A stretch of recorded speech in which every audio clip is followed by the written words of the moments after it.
നമസ്കാരം. ഇന്നൊരു ബൈബിൾ കഥയാണ് നിങ്ങളുമായി പങ്കുവെക്കുന്നത്. കുഷ്ഠരോഗം ഒരു പകർച്ചവ്യാധിയാണ്.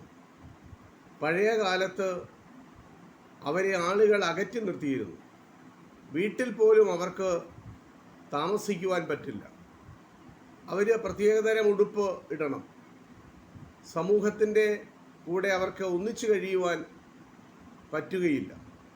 അവർ വേറെ മാറി താമസിക്കണം. വഴിയരിയിൽ ആളുകൾ നടന്നു പോകുന്ന പാതയോരങ്ങളിൽ അവർ ദൂരെ മാറി നിൽക്കണം. മറ്റുള്ളവർ സഞ്ചരിക്കുന്ന വഴികളിലൂടെ അവർക്ക് സഞ്ചരിക്കുവാൻ അവകാശമില്ല. അത്ര വൃത്തികെട്ട രീതിയിലാണ് കുഷ്ഠരോഗികളെ കണ്ടിരുന്നത്. യേശു ഒരു ദിവസം യെരുശലേമിലേക്ക് പോവുകയാണ്. പോകുന്നത് ഗലീലയ്ക്കും ശമരിയയ്ക്കും ഇടയിലൂടെയുള്ള വഴിയിലൂടെയാണ്.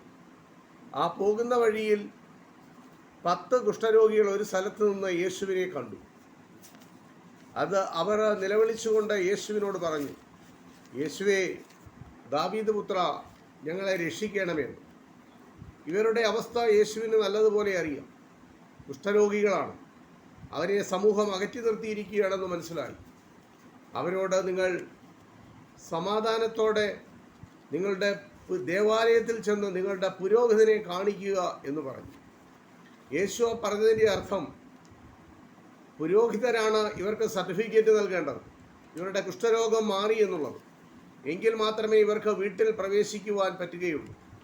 അത് യെരുശലേമിലും യഹൂദയിലും പരിസര പ്രദേശങ്ങളിലുമുള്ള നിയമമാണ്. അങ്ങനെ അവർ 10 പേർ ദേവാലയത്തിലേക്ക് പോയി. പുരോഹിതനെ കാണിക്കുന്നതിന് വേണ്ടിയാണ്. പുരോഹിതനെ കാണിച്ചു. അപ്പോൾ പോയ വഴിക്ക് തന്നെ അവരുടെ വിശ്വാസം കാരണം അവരുടെ ശരീരത്തിലെ കുഷ്ഠരോഗം പൂർണ്ണമായി ഭേദമായി. പക്ഷേ ഒരാൾ മാത്രം യേശുവിൻ്റെ അടുത്ത് തിരികെ വന്ന് യേശുവിനോട് നന്ദി പറഞ്ഞു. അത് ഒരു ശമരിയക്കാരനാണ്. ബാക്കി 9 പേരും യഹൂദന്മാരാണ്. അവർ നന്ദി കെട്ടവരാണ്. അവർ യേശു ഒരു നന്മ പ്രവൃത്തി ചെയ്തപ്പോൾ അതിന് പകരമായി ഒരു നന്ദി വാക്ക് പറയുവാൻ ആ 9 പേർ കൂട്ടാക്കിയില്ല. അപ്പോൾ യേശു ഈ വന്ന ആളോട് ചോദിച്ചു, ബാക്കി 9 പേരെന്തിയെ? അപ്പോൾ അയാളുടെ ഉത്തരം മുട്ടിപ്പോയി. അയാൾക്കൊന്നും പറയാൻ പറ്റിയില്ല.